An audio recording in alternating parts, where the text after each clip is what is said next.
Okay, right. We're outside the Addington Community Centre. As you can see, Croydon Council have put pressure on the ACA and they banned this meeting. They threatened to take away their drinking licence, so the ACA had no choice but to cancel. So what we've decided to do, we're going to have it outside. We've checked with the police and they're fine with that. So the meeting will be going ahead.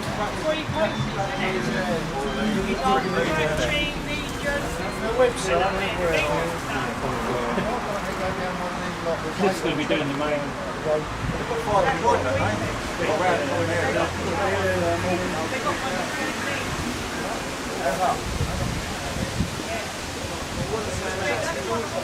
So what are you here for then? I'm a medically retired person. My name's Irene Harris and I'm very proud to be a New Addington person. But we have to keep a sense of control. We have churches enough up here. We don't need a mosque up here. There's not enough Muslims for a start off. But then it's right opposite. All the shops. They'll be dominating everything. There's a lot of things in Islam I agree with, but I do not agree that we should have a mosque here. We are not a big enough community to sustain them, if you like. You want to preserve the local identity of the place? Absolutely. Absolutely. Even the Asian shopkeepers over there have our identity at heart. Because I know a few. And it doesn't matter what religion they are. If they go to their own temple, mosque, ever, church, synagogue, doesn't matter. They have their own. This is a small community. It doesn't need any more infrastructure in this. It's trying to get the words out because I'm so angry, especially as nobody turned up. Yeah. You know, and they've denied us our right to freedom of speech within our community centre. Yes. That I find abhorrent. And that's Croydon Council. Yes. Yes. So. Do you think they? And I am not a political person in that respect. I won't be NP if you paid me. I wouldn't vote Labour if you paid me. The only ones I've ever voted for is Tory, and that is the God's honest truth. So it has nothing to do with politics. This is purely on a personal level. We've got our children to think of in the future. If they westernise, like some of them have, get rid of those hijabs, get rid of those burqas, because they are as bad as a wedding ring. It's saying, you belong to me. Yeah. You are property. Get rid of that, become westernised, no problem. So you definitely say that Croydon Council is acting biasedly. It's acting with a bias. It's not acting in the interests of the people of New Addington. Absolutely. Absolutely. They are against what the people want. We are the people. People voted them in, regrettably. They have done that. Do you definitely say you think they're acting along the lines of an ideological agenda? How can I put it? What they are doing is they are acting out, almost like a police state. Yes. Because if we're not entitled to freedom of speech within our own community centre, what are we allowed to do? Imposing their own ideology whilst ignoring the local population. Let's put it this way, they are trying to sit astride the fence so that they can please everybody. It will not work. It will not work trying to please everybody. Yeah. Well, thanks for your input. Yeah, it's just come to our attention that there's a nation chap that's here. He's very welcome, and he told us a story that he was attacked by members of this sect in West Croydon. Which sect is that? It's the Ahmadiyya sect. And they're the ones who want to set up this mosque? Yeah, here. And he's not happy about a mosque being here because he fears for his safety. Would you say that the size of this mosque that's being proposed is proportionate to the number of members of that sect in this community? Well, there's not very many Muslims living in New Addington. There's not many Muslims, full stop, never mind members of that particular sect. Yeah, exactly, So you'd say that what they're trying to do here has nothing to do with the number of people of that sect who live in this community. Oh, yeah. It's more to do with their own ideology. Yeah, of course. You know, but they trying to mix up. They want to spread Islam, and there isn't many Muslims that live here. There's no need for it. You know. the Croydon Council specifically, you think that perhaps they might be trying to foster this plan on the local community because they want to mix up the local community and make it less homogenous? Would you go along with that? I think that's correct. You know, Croydon Council. You know, there's a quote from Gavin Barwell said he's in theory he's happy with the mosque in New Addington, even though there's not many Muslims living in New Addington, Right. which the local community are not too happy about. You know. Right. Thanks. Everyone for coming. As you know, we sent out 2,000 invites. You're obviously going to have questions as to why we're outside, why 2,000 people are not here, etc. But what I would say to you first, if you can wait to hold your questions off for just a little while, because for the sake of the cameras and for the sake of people who may not know, I want to give a brief background as to why we're here. Now, as you know, in May, the Croydon Advertiser ran this headline: Mosque, Muslim sect seeking a base for new mosque. Now, it says in here that they were actively looking in New Addington, but not just New Addington, they're looking in Shirley, and they're looking in Shrublands as well. So it's not just here. So we were approached, we're the BNP, make no bones about that. This is not a BNP meeting, this is a public meeting. We were approached because of our experience in dealing with mosques. We have a lot of experience up and down Great Britain in dealing with these sorts of things.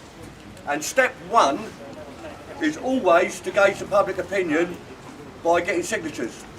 So that's what we did. We instigated stage one. We were on the parade Fridays, which is market day, Saturdays, which is fairly busy. In a very short space of time, we got 2,000 signatures. We could easily have gone door to door and got 3 times that number, but the ACA only holds 300. So there's no point in getting 10,000 signatures if it only holds 300. We booked the ACA as a public meeting. They knew I was BNP, I didn't lie about that. It was booked as a public meeting. They were happy with that. We liaised with the police. They were happy that this was a public meeting and it was to go ahead. We tried to contact the councillors every day. We sent them the exact same email to all 4 Labour councillors and the 2 Tory councillors who are concerned here, every day with no reply. We tried to contact the imams of Al-Ahmadiyya sect, which, as you may or may not know, they own the mosque outside Mayday Hospital in London Road. There is a chap here, I won't point him out, but there is a chap here who was assaulted outside that sect, outside that mosque on London Road by that sect. 6 men jumped him because they didn't agree that he wasn't part of their group. So when they say in the paper that they're a peaceful sect, we'll discuss later on what peaceful, what meaning a good Muslim means. It means something completely different to them than what it does to us. They also own the mosque in Morden, which is the largest mosque in Europe. Outside of Turkey, which some people say is Europe, some people don't, but outside of Turkey, it is the largest mosque in Europe, and it has accommodation for 1,000 followers. Now, 10,000. Sorry, 10,000, I beg your pardon, 10,000 followers. 10,000. Now, 20 years ago, I wasn't there myself, but there are people here who were there. There was a meeting, in which case, exactly the same.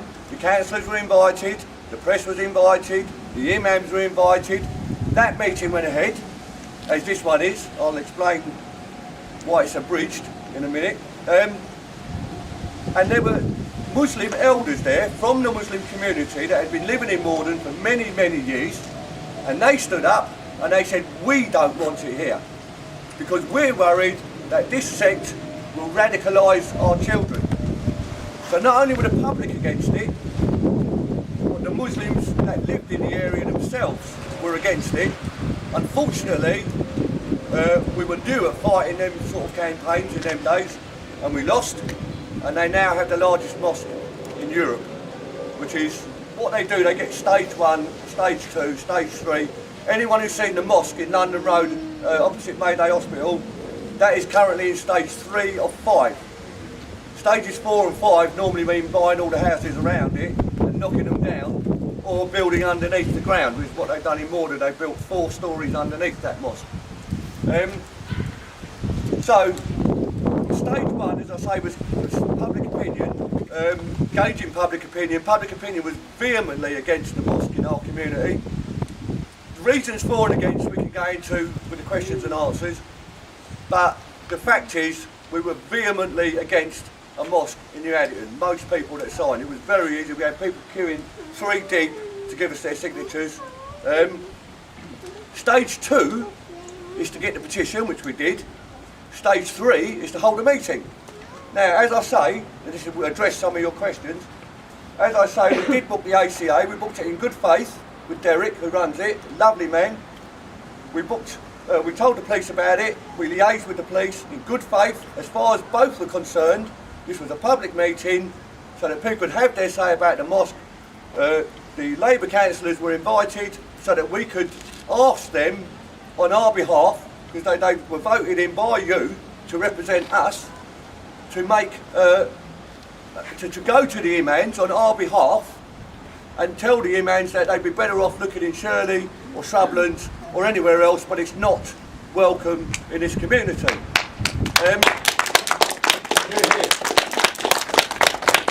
So today, the idea today was to tell the councillors and get them to make representation on our behalf to the imams, but there was one more step.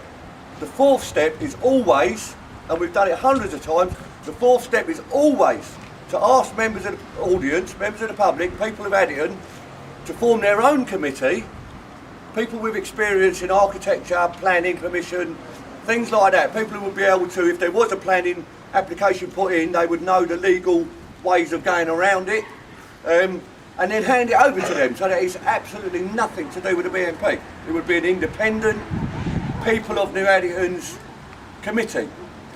Unfortunately, the Labour Party, in their cowardice and in their underhand way, they phoned the ACA at the 11th hour when 2,000 signatures, 2,000 letters had gone out, both posted and hand delivered through people's doors. At the 11th hour, they phoned Derek, whose wife's in hospital with cancer at the moment, and he's got enough on his plate, and they threatened him. This is Croydon Council, the people that you voted in to represent you. They threatened him that if he allowed this meeting to go ahead, they would revoke his licence, because they were too scared to come and face you.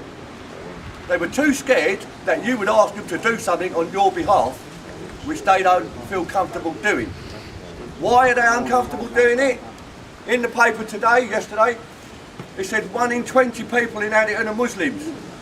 That's a lie, actually, because we looked it up on the census.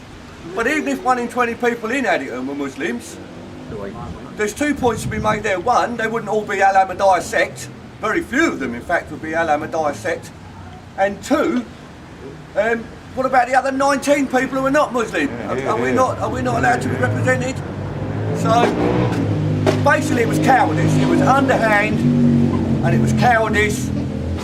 Not only did they phone Derek at the 11th hour when it was too late to cancel the meeting, they also phoned the police. Yvonne, her name was, I can't remember her surname, I think it was, I can't remember. Yvonne, anyway, was dealing with this. She was the officer who was dealing with this. And they phoned her at 9 o'clock at night and told her that they'd cancelled it.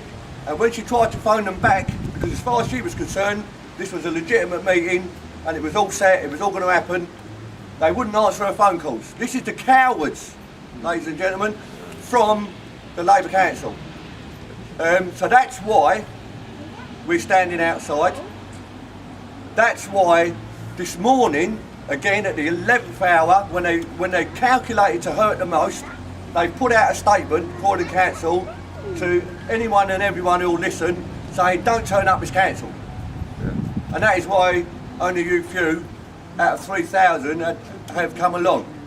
Now I think that's disgraceful. it's not disgraceful to me, it's disgraceful to you, because they're afraid of you, they're afraid of what you think and what you feel, and they don't want to do their job, what they were elected to do, which was to represent the thoughts and the feelings of the people who voted them in. And it's reprehensible, it's really reprehensible. Why did you do genocide against the whole Is white there- people of this area? Is there anyone that does have any questions before we go on? I'm just saying, what's wrong with Go on, white mate. people? Hold on, Gerald, please. Go on. Popular names of the councillors that you Yeah. have let us down. I only know Simon Hall. Well, there's Simon Hall, he's the only one of the 4 Labour councillors who lives on the estate. Yeah. And I'm particularly aggrieved that he said in the paper he would welcome a mosque in New Addington, because seeing as his sexual orientation, he must know how the Muslims feel and how they deal with people of his sexual orientation and what they do to him and his husband. The other, please, Gerald, please. The other three councillors are Carol Bonner. They're both Fieldway, Simon Hall and Carol Bonner. And then you have Oliver Lewis, who you may or may not have seen on Facebook, refused to sign our petition. We collared him in the Star Burger and we showed him the petition and he refused to sign it. And then last is the new councillor, Louisa Woodley, who's a lady from, a West Indian lady from Thornton Heath, who was cynically used by the Labour Council for one reason and one reason only, and that reason is a new phenomenon in politics. It's known as the Obama effect. Simply put, people of colour will vote for people of colour. Yeah. And they call that the Obama effect.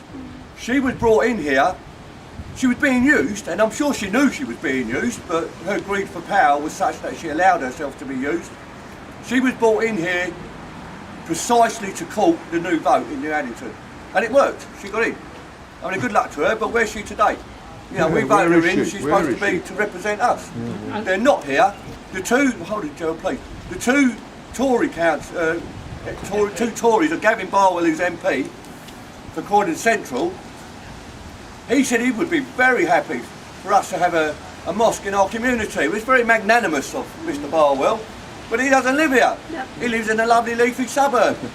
And I wonder whether Mr Barwell would be so magnanimous as to have a mosque built next door to his house, or at the corner of his road. Quite right, quite right. One wonders, ladies and gentlemen. And the other one, of course, is Assembly Member O'Connell. Was it Steve O'Connell? Steve O'Connell. You never see him. Well, maybe when there's an election, you might see him for 5 minutes go past in his Rolls Royce. But apart from that, they don't care about us, you know. So is there any other questions? Gerald, you were very vociferous while I was talking. Have you not got a question? Well, the mainstream media should be here, like the BBC, shining light on what's going on here. They should and be, they're not. that's right. They So we should should all be. maybe got to arrange it up to a broadcasting house and put, like, they're engaged in genocide with the left-wing people, BBC, mainstream media. That's right, yeah. So if we all turn up to the BBC, it's embarrassing because the genocide, along with the Labour Party, and they try and, like the BNP who decided to have the radio. Yeah. But remember, this is the public meeting. Yeah, they should come It's here not- and expose. We were asked to go this far, which was to organise the meeting, and then the idea of the meeting was to pass it on to the people so that it couldn't be accused of being politically motivated or underhand or a secret meeting in disguise or something else. All these things have been bandied about.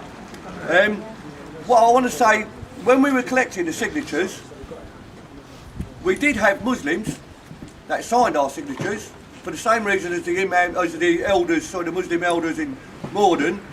They said they were worried about the radicalisation of their children. We had a lot of what we have to call BME, black minority ethnic, Christian Africans who signed our thing because they're in, I don't know if you know, the Boko Haram in Nigeria. Everyone does. They're suffering under the yoke of what it means to be a good Muslim according to the Quran, and they know better. They've seen it, they've run away from it, they've come here for a better life and it's following them. Now I want to talk to you about one of the major questions we were asked by people from all sides. What's the matter with having a mosque in your community? The reason is, or one of the reasons at least, is that Islam is not a tolerant religion. Islam is not like the other religions.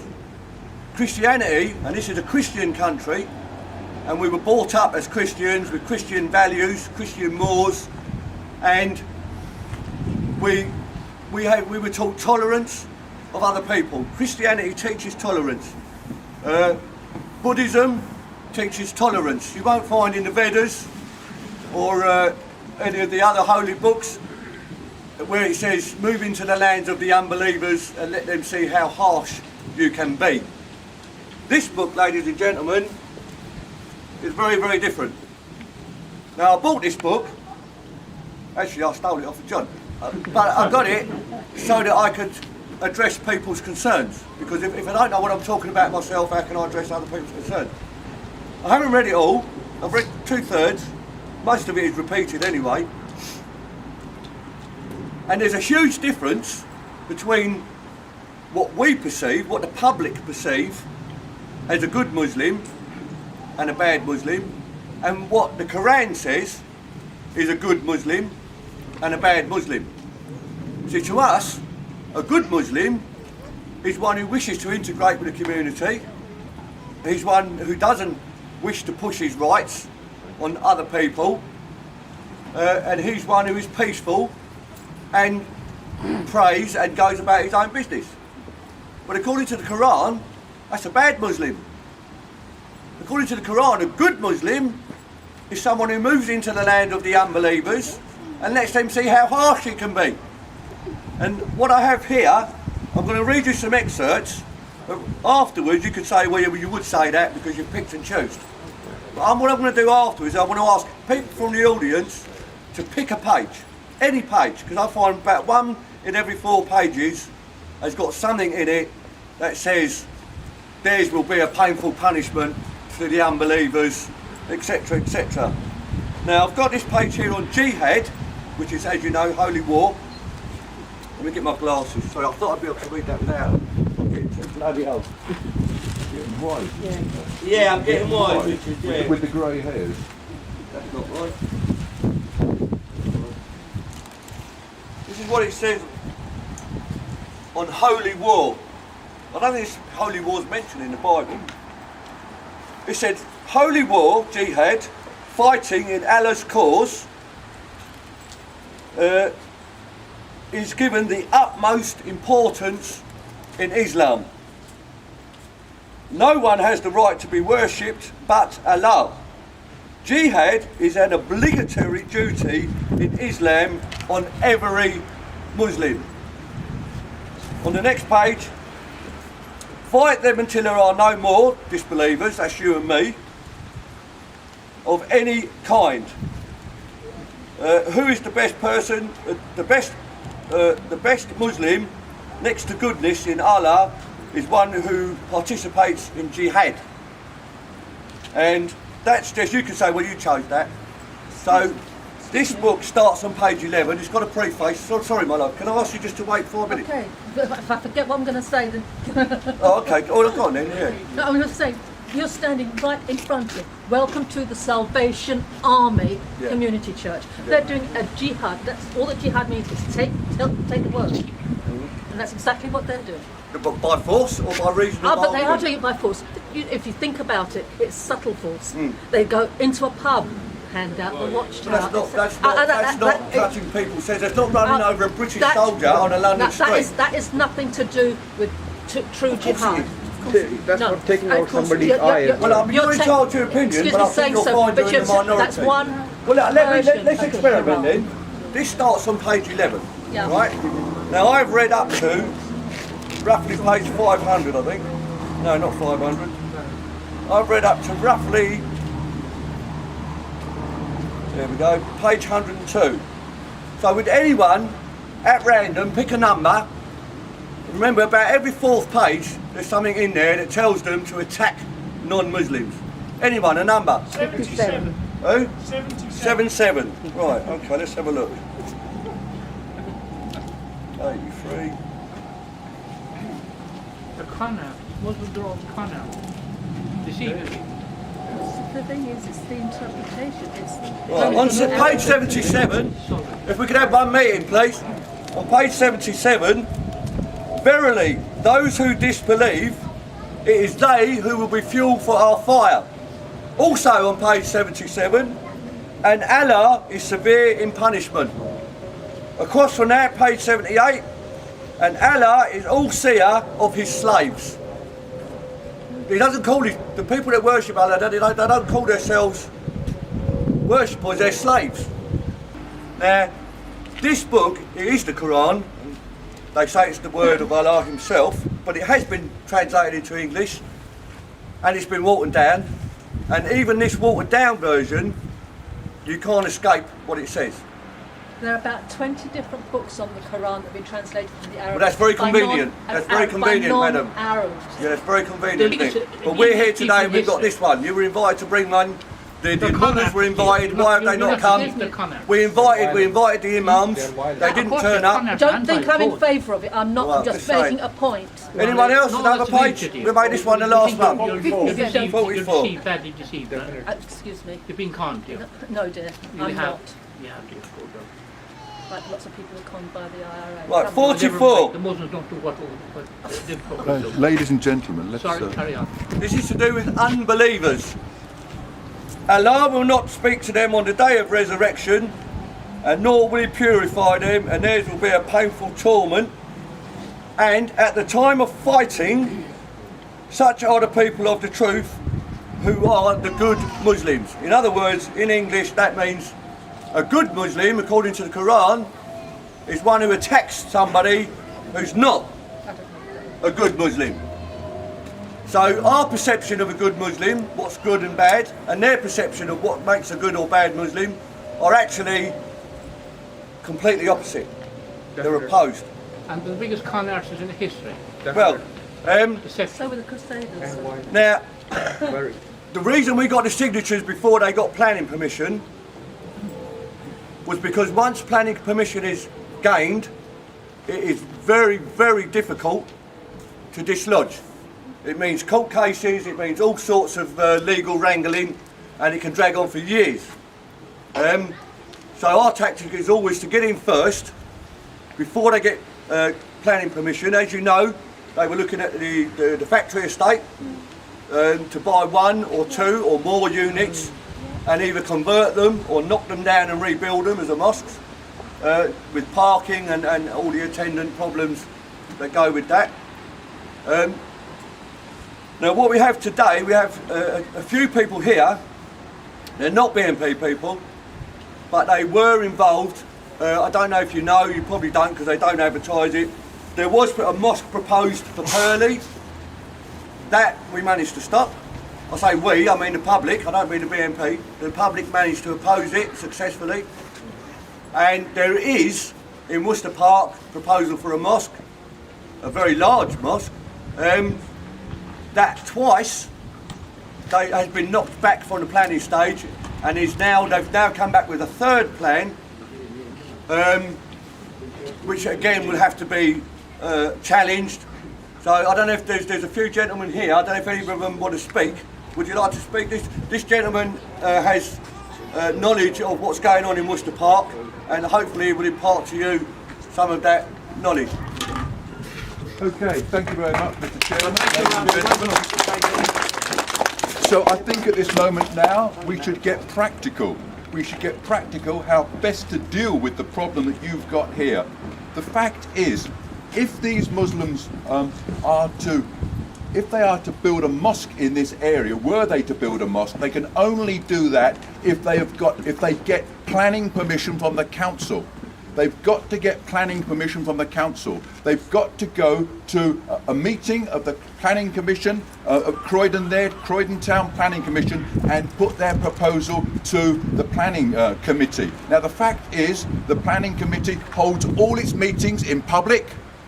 The planning committee consists of local councillors, and they hold all their meetings in public. They have to give the advance notice of when the next meeting is. they have to give advance notice of what's on the agenda, they have to give advance notice of all those people who want to apply for an application to change a building, either to change the building or to change the use of the building, to extend a house, to put an extra roof on, or to change a building from one use to another, including the use of turning a building into a mosque. Now, ladies and gentlemen, you are not alone with this problem. As Cliff has said, there is exactly the same problem over in Worcester Park in Sutton. I happen to live in the London Borough of Sutton, and over there is a group over there. They want to build a mosque in Worcester Park, Sutton, and there has been tremendous opposition in Worcester Park, Sutton, to the building of a mosque over there. Worcester Park is about 2 miles away from the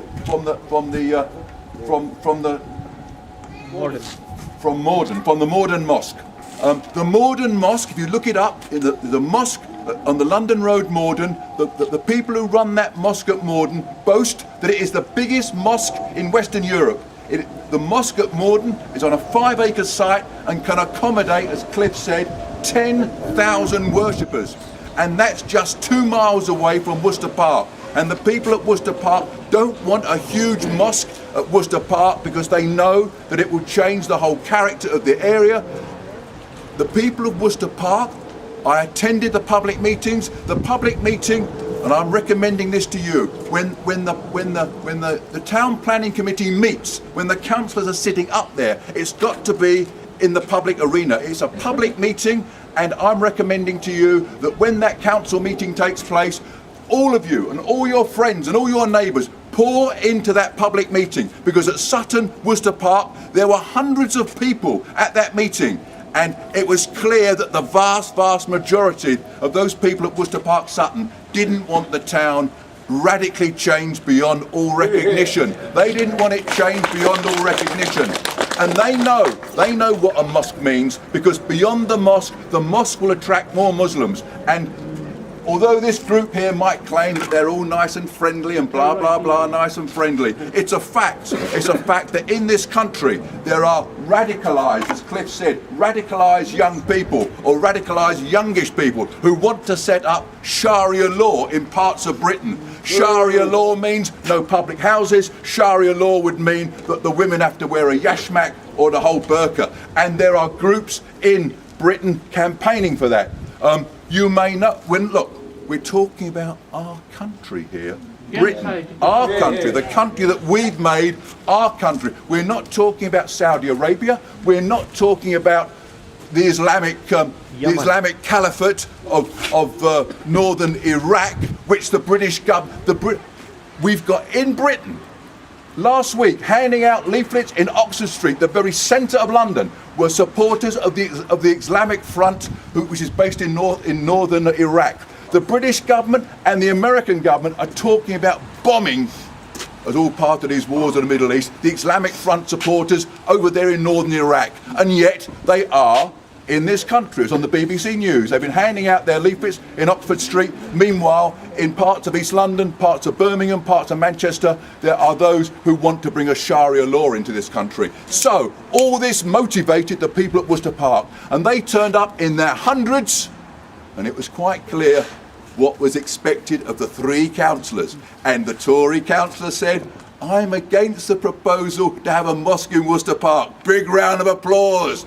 Then the Liberal councillor got up and he said, I'm against the setting up of a mosque here in Worcester Park. Got a huge round of applause. And the Labour councillor got up and said, I'm also against setting up a mosque in Worcester Park. Got even more cheers. Now that's where it is at the moment, because these councillors are only elected, as Cliff said, they've only elected because because people have voted for them. It's expected, and they learnt at that public meeting. At that public meeting, they heard what the people said, and they knew what the people wanted. And it was turned. However, life's a fight, and it doesn't stop with one result. As Cliff has said, in their wickedness, this is not a political meeting, so I'm going to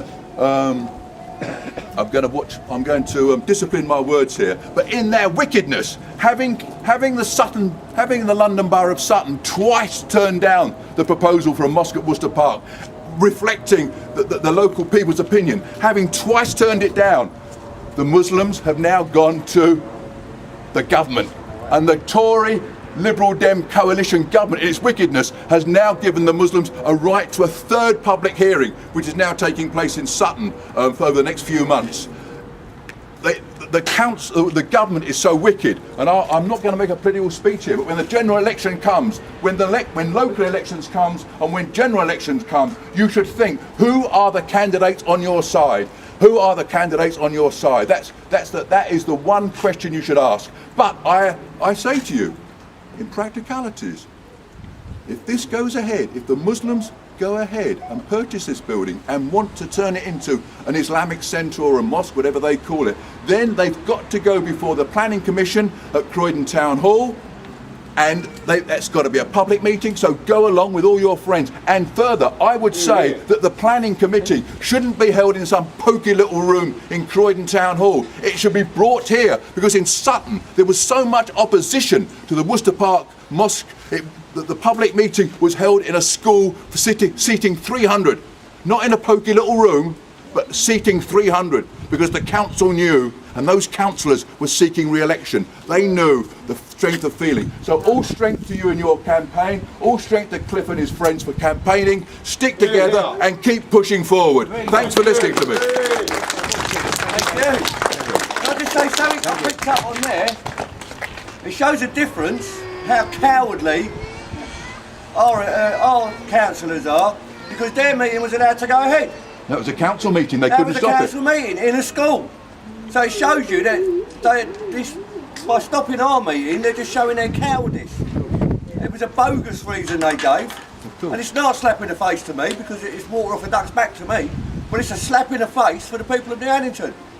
It makes people more motivated to come out again. It's an insult to the people of New Addington, and perhaps the difference is, his was just before an election, and ours is just after an election. But there's They've always got your vote.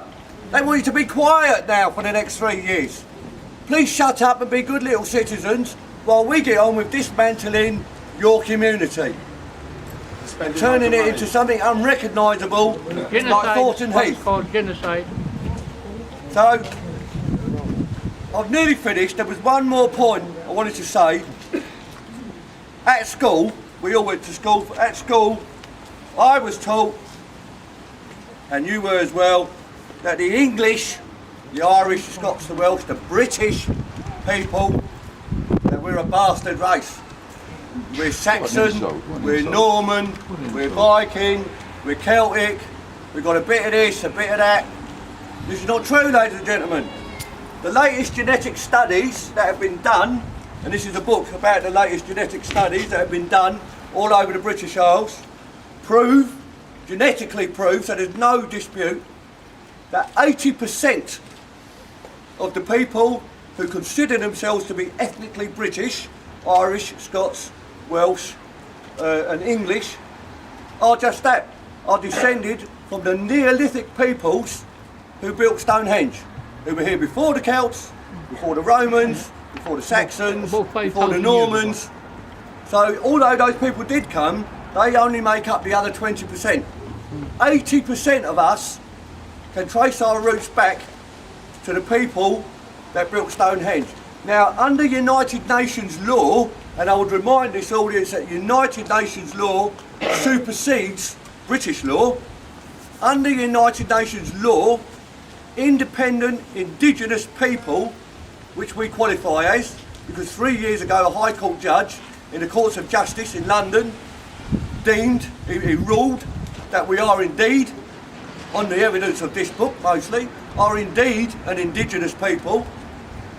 So now we have that right for indigenous status. We have rights under the under the United Nations Declaration of Human Rights for indigenous people. And I'm going to read you some of your rights, because what will happen if planning permission does go ahead, the councillors will say to you, well, there's nothing you can do, there's nothing we can do, because you can't oppose a mosque on religious grounds. But I would remind you, indigenous people's rights supersede the rights of Westminster and the laws of the land, of this land. Now, The rights of indigenous people include Article 8. This is Article 8 of the United Nations Declaration on the Rights of Indigenous People. It includes any indigenous peoples and individuals have the right not to be subjected to forced assimilation. This is exactly what we are being subjected to in this country, or destruction of their culture. Now, our religion is part of our culture. This is a Christian country. We were all brought up. We may not be necessarily Christians ourselves, may not necessarily be church going. I think the last time I went to church I was about 6, and apart from that it's been weddings and funerals. But I was brought up in a Christian country, in Christian values and Christian morals. That's right. So that is against us. Any action which has the aim or effect of depriving them of their integrity as distinct peoples, that would also apply. Or of their cultural values or ethnic identities. Any action which has the aim or effect of dispossessing them of their lands, their territories and their resources. Now when it comes to resources, I think the Conservative Party should be reading this, because they're selling off Britain's resources to the highest bidder. Our gas, our electric, our water, our steel. Remember we used to have steel, British steel? Who remembers that? British coal, British motorbike building, British car building, sold off to the highest bidder. Any form of forced assimilation or integration, that is repeating what is said above, any form of propaganda, which is what we're getting every day from the media and what we're getting from the Labour councillors, designed to promote discrimination against us. Indigenous peoples, that's us, ladies and gentlemen, because the High Court judge said so, and this book proves it. Indigenous peoples have the right to practice and revitalise their cultural traditions and customs. And that includes opposing a mosque in our community. Hear, hear, hear, hear. Hear, hear. This includes the right to maintain, which is what we're doing, protect and develop the past, present and future manifestations of their cultures. British culture, ladies and gentlemen. That's right. Well done, well done. So we do have rights, and they will lie to you. They'll tell you lies. They'll say there's nothing you can do about it. The Labour Party, the cowards that wouldn't come here today, the cowards that slapped you in the face by refusing to have this meeting, even though it was allowed in Morden. To be embarrassed tonight after that goes on the media. Those cowards, ladies and gentlemen, they'll say, well, even if we wanted to stop it, we can't, because it's against the law. It's a lie, ladies and gentlemen, because the rights of indigenous peoples supersede the laws of Westminster. We do have rights. Now, I'm going to stop very shortly because we're coming to the end. This is an abridged version. I did have very, very much more for you. We were going to harangue the councillors and tell them the strength of our feeling and force them to make representation on our behalf. That's not going to happen now because of their underhand, cowardly tactics. But what I would do is the other part that this meeting was about was picking members of the public to form their own committee, an independent committee, a non-BNP committee, so they can't accuse you, oh, you're being run behind the scenes, you're puppets, you're being used by the BNP. An independent committee of people from this community. We want you to come forward. On the invite, I hope you still got it, I hope you haven't binned it. On your invite is a blog. There's also John Clark, who is a British National Party organiser, also has his address, I believe, and phone number, contact details on there. This film will be on our blog probably this evening, if not tomorrow. But if anyone in the community wants to put themselves forward, anyone who has experience in the law, architecture, planning permission, working in councils, if they know how it works, please do come forward, because that was the second aim of this meeting. Please come forward, make yourselves known, and we can go on to the third stage, which is to form a committee going forward, because even though the councillors are telling us It's not going to happen. It's not going to happen. We've heard that before, haven't we, Richard? We've heard that before. Do we believe it? No, we don't. Even if they believe it, it may be that they're being judged. We have our own media It now. may be that the imams have said to them, well, okay, we've listened to the people of Addington, we've heard the hubbub and the outcry, and we will go somewhere else, perhaps next to Mr. Barwell's house, wherever he lives. We do intend to find out. So, if you want to come forward, give us your names, and then we can go forward, because you never know, in 6 months' time, under the radar, planning permission might be given, without a word being said. Yes, sir? I'm not coming forward. I've just got one thing. Have you got some form of website or something where Yeah, that's what I was just saying. Yeah. put up the web addresses of Carol Bonner, Simon Hall? We will do, yeah, we will do. People Yeah. can then... Shame them. Have you got your invite? Why didn't you bother turning up to the meeting? Yeah. Oh, we do. Yeah, no doubt we will do that. Why do we pay council taxes for Yeah. a public building we're not allowed to That use? you denied access to. Exactly. Yeah, Exactly. Good point. Do have it. Have you got your invite? Yeah, I do. Dave, behind you, he's giving the address. Because we need to get organised, because it looks like we've beat them off. They're saying it was never going to come in the first place, which means they're calling the Croydon advertiser liars. It looks like we've beat them off, but under the radar, we've seen it before. I'm sad to say we've seen it too many times, where the councillors will tell you it's not going to happen, it's not going to happen, and maybe in good faith, maybe they believe it won't happen, but under the radar, the imams will still come in. They've got all the money in the world. That money comes from Saudi Arabian oil. They can afford to buy a mosque in every street if they wanted to in Great Britain. And it is their plan to have a mosque in every town. And listen, one more point in the paper there, it said that 1 in 20 people in our community is a Muslim. I don't believe it. We went on to the census and we looked it up. It's not 1 in 20, is it, David? First they said 1 in 5. First they said 1 in 5, yeah, but we contacted them and we showed them how to count. We said we've actually been to school, unlike some of your journalists. And we actually, they revised it to 1 in 20, which is still a lie, actually. But even if 1 in 20 people here, on New Addington Estate, was a Muslim, or is a Muslim, that doesn't mean they're all going to be in the Al-Ahmadiyya sect. There are many sects in Muslim. It's just the same as in Christianity. You have Protestants, you have Catholics, you have Pentecostal, you have all sorts of different denominations and groups. And it's the same in Islam. So even if 1 in 20 was a Muslim, they're not necessarily from that sect. Probably 1 in 100. And if you're talking about 1 in 100, well, more than 1 in 100 people in this community voted BNP last time. But we're not getting any special dispensation. The Labour won, and we're happy with that. If that's what the people want, then those people should represent us, all of us, not just the 1 in 20s, all of us. So anyway, on that note, I'd like to thank you for coming. Thank God it didn't rain, or perhaps thank Allah it did not rain. And thank you for organising it, folks. So we could turn up. And if you would, please come forward, because that is the next stage. Because if we don't do it, nobody will. Exactly.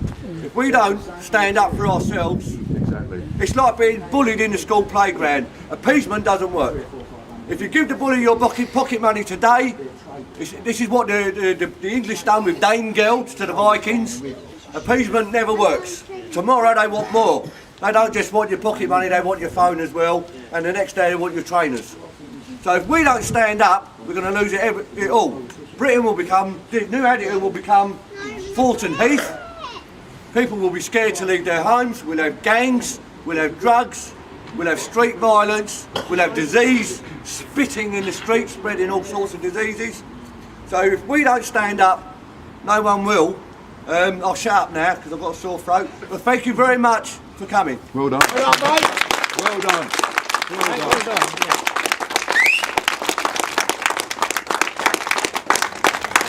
And let everyone know in London, once the protests again, let everyone in London have it on the website so everyone in London can Yes, turn that's up. right. It's That will happen. We wouldn't have known otherwise. Unless That it- will happen, yeah. We're going to put all this on the website. This young man is filming it for us. Yeah. I believe it will go on the website. I don't know when, obviously when, as and when. We have our own blog, it will go on there. The blog is on the address, if you've still got the address. Oh, we If know. not, if you see this chap here, he will give you the address so you can look up our website. It's very good And website, please, you know, please, spread the word. Tell people what happened today, experience. the underhand tactics of this Labour Council. Tell them what happened, how you've been snubbed. I mean, I've been snubbed as well, but it's, as I say, it's water off the duck's back. It's, I don't do it for me, I do it for my community. I live here, John lives here, Dave lives here. All the BNP members that are here today, we haven't bust in, we all live here in Addington. Many of us were born here. So please, please come forward, put yourselves forward, we'll form a committee and then we'll hand it over to you, lock, stock and barrel, so they can't say it's tainted. Thanks very much. Thank you very much again, man.